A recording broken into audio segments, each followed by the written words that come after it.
chairman of the campaign, by the way. After campaigning on the promise of, as you heard, hiring the best people, the Trump administration is now publicly, as you saw, downplaying the connections and importance of people like Manafort, Gates, and Papadopoulos. Washington Post opinion author Michael Gerson, famously the former speechwriter for Bush 43, wrote today, quote, "To what circle of hell are Republican officials about to consign themselves? It would be useful for members of Congress to declare that they will never enter the fourth circle, the demolition of the integrity and independence of the FBI, if only to deter Trump from forcing a constitutional crisis." To speak to that very point, I am joined tonight by our friend Steve Schmidt, a veteran of the Bush White House and the McCain campaign, also an MSNBC political analyst. Steve, what changed today in your mind? Well, the investigation has borne fruit. We have a conviction with a guilty plea, and we have two indictments. And the two indictments and the guilty plea move this story much closer to the White House than it was yesterday.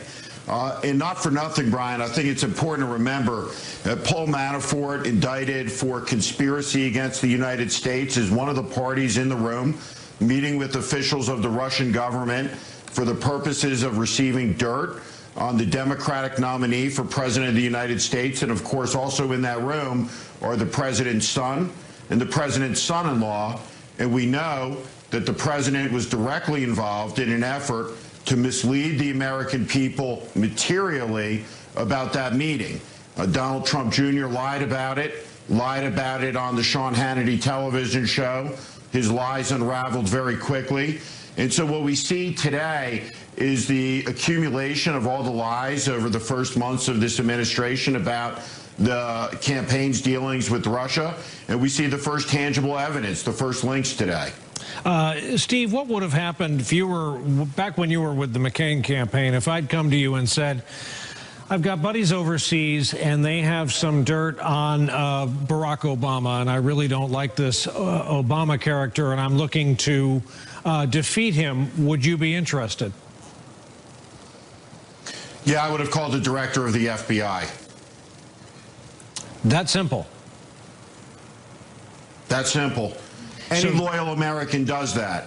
This meddling, which is acknowledged by our intelligence services, this attack on our election systems, it seems so difficult for so many Republicans to understand this. But this was not an attack on the Democratic Party.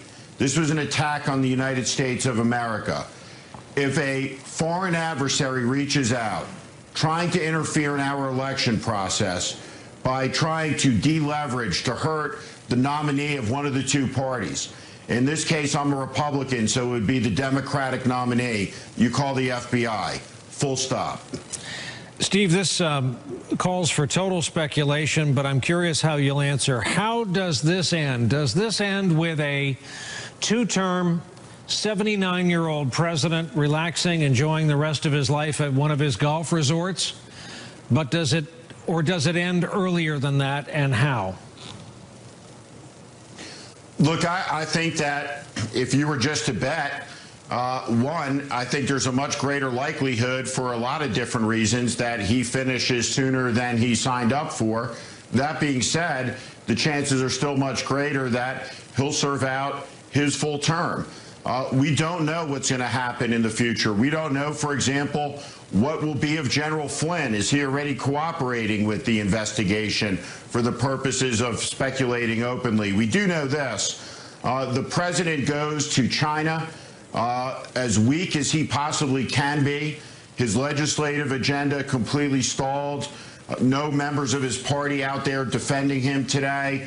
The White House engaged in a misinformation campaign supported by media allies, the likes of which we've never seen in the United States of America, sheer propaganda.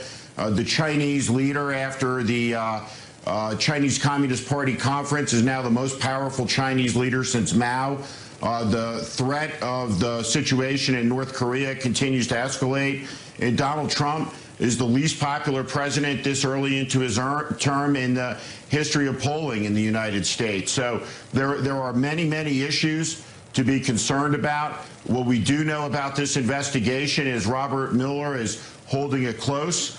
We're going to find out what's happening on his terms and nobody else's. Steve Schmidt, who has a way of summing up what is right in front of us. Steve, thank you so much for joining us and for your voice on our broadcast tonight.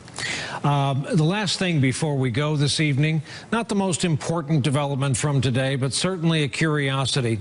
Today's 12-count indictment of Paul Manafort alleges that he laundered tens of millions of dollars through foreign entities to enjoy what they called a lavish lifestyle here in the United States. And because a federal indictment can have the effect of a living autopsy of your life, we know what he's alleged to have spent on certain things, like over $900,000 at an antique rug store, like the $600,000 plus spent with a New York antique dealer, and the staggering $1.3 million on clothing.